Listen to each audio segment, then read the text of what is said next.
अस्सलाम वालेकुम दोस्तों, तव्हां ॾिसी रहिया आहियो सिंधी शोज़ यूट्यूब चैनल। दोस्तों अॼु जी हिन वीडियो में खे सिंध जी बहितरीन सिंगर, सिंध जी मशहूर सिंगर फ़ाज़ा अली जी कहानी ॿुधाईंदुसि। मूंखे उम्मीद आहे हीअ वीडियो तव्हांखे ज़रूरु पसंदि ईंदो।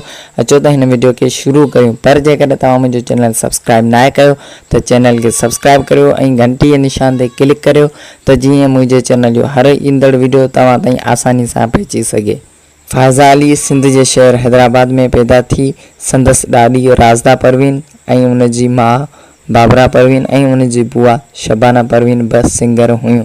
जॾहिं फ़ाज़ा अली खां पुछियो वियो त तव्हां जे ख़ानदान में सभु परवीन आहिनि ऐं तव्हां फ़ाज़ा अली कीअं थियो, त फ़ाज़ा अली चयो त मुंहिंजो हिकु गीत तमामु घणो मशहूरु थियो, तमामु घणो मक़बूल थियो, जंहिंजा ॿोल आहिनि मिठा महिराण जा माण्हू। उन गीत जे शाइर मूंखे ही लक़ब ॾिनो फ़ाज़ा अली जो।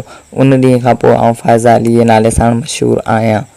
दोस्तों हिन वक़्तु फ़ाज़ा अली तमामु घणे शौक़ सां ॿुधी वञे थी ऐं उन जी तमामु घणी सर्चिंग आहे। दोस्तों फ़ाज़ा अली हिन वक़्तु टिकटॉक ते तमामु घणी मशहूरु आहे, हुनजी फैन फॉलोइंग बि तमामु घणी आहे।